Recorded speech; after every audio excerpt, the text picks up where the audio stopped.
जगमोहन दीक्षित जी दिल्ली से। जी हरिवंश महाराज जी। गुरुदेव आपके चरणों में कोटि कोटि प्रणाम।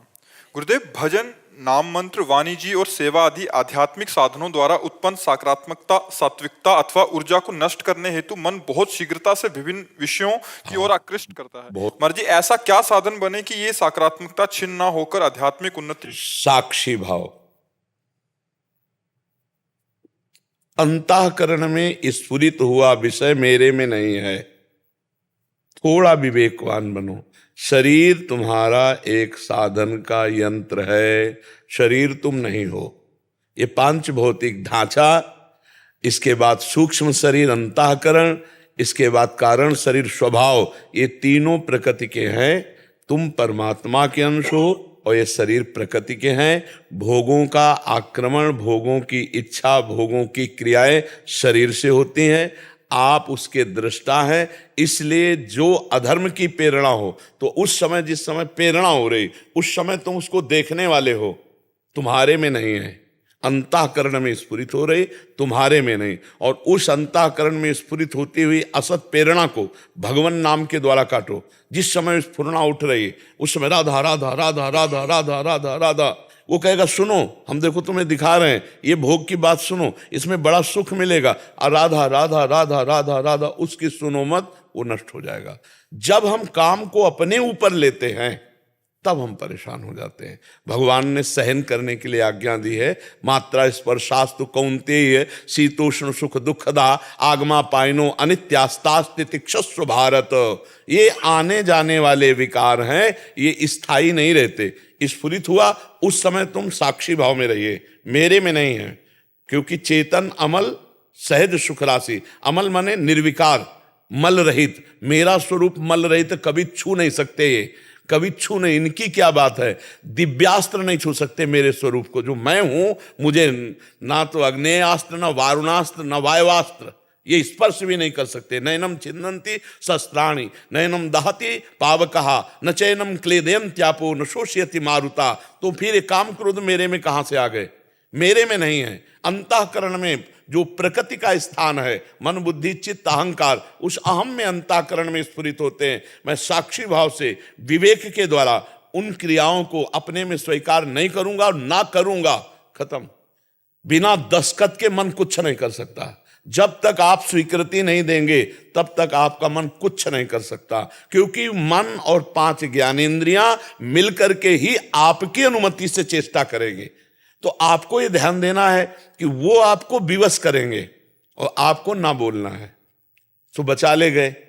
यम ही न व्यथ्यन्ते ते पुरुषम पुरुषर्षभ सम दुखा सुखाधीरम स्वमृतत्वाय कल्पते। जो मन और इंद्रियों में प्रमथन स्वभाव है, जिस विषय को पकड़ती है तो हठपूर्वक पकड़ के इतना जलन पैदा करती कि लगता भोग लो और शांत हो जाएगा। बस उस व्यथा को, उस वेग को जो सह गया, सो सहत सहत बाढ़े भगति ग्रह तन गुरु हितगार। उसकी भक्ति की भूमिका बदल जाएगी। वो भोगों पर विजय प्राप्त कर लेगा।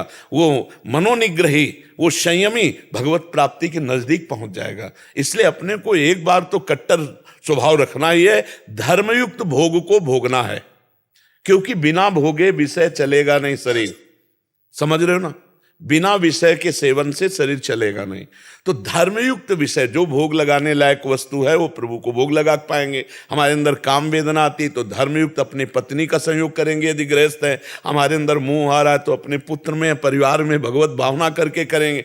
हम अन्यत्र अधर्म आचरण नहीं करेंगे। गृहस्थी में जो भजन होता है वो इस कोटि से भजन होता है। कोई नैष्ठिक ब्रह्मचारी वाला थोड़ी कि हमारे अंदर काम आया, हाय हाय अब क्या करें। नहीं, गृहस्थी में हो धर्मयुक्त, अगर आपके अंदर वासना जागृत हुई है तो वो भगवान ने रास्ता बनाया है।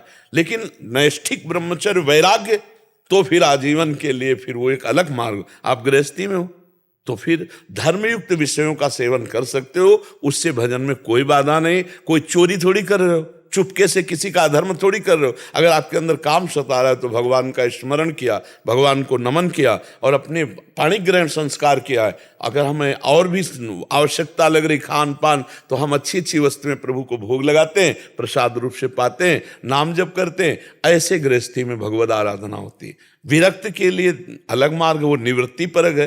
तो गृहस्थी में ऐसे चला जाता है। ऐसा नहीं कि गृहस्थी में हम भजन में लग गए तो पत्नी से बात नहीं करेंगे, बच्चे से बात नहीं करें, नहीं, ये अधर्म होना शुरू हो जाएगा।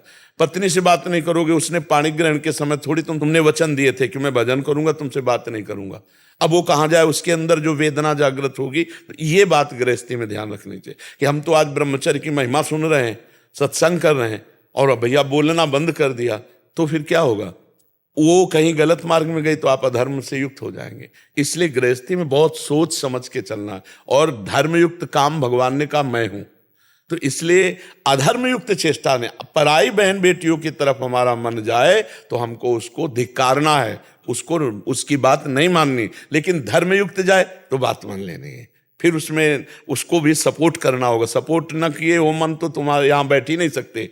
मन सपोर्ट ना करता तो यहाँ बैठे, तो मन अगर सपोर्ट देने लगा तो भजन में आगे बढ़ा देगा। तो जैसे जंगली घोड़े को, जंगली पशु को प्यार और शासन दोनों से बस में किया जाता है, ऐसे मन को बस में किया जाता है। कभी मन की बात मानी जाती है और कभी मन की खिलाफत की जाती है। जहां मन धर्म के प्रतिकूल वहां खिलाफत करनी, और जहां धर्म के अनुकूल तो उसका सहयोग कर देना है। तभी हम मन पर विजय प्राप्त कर सकते हैं। समझ पा रहे हो?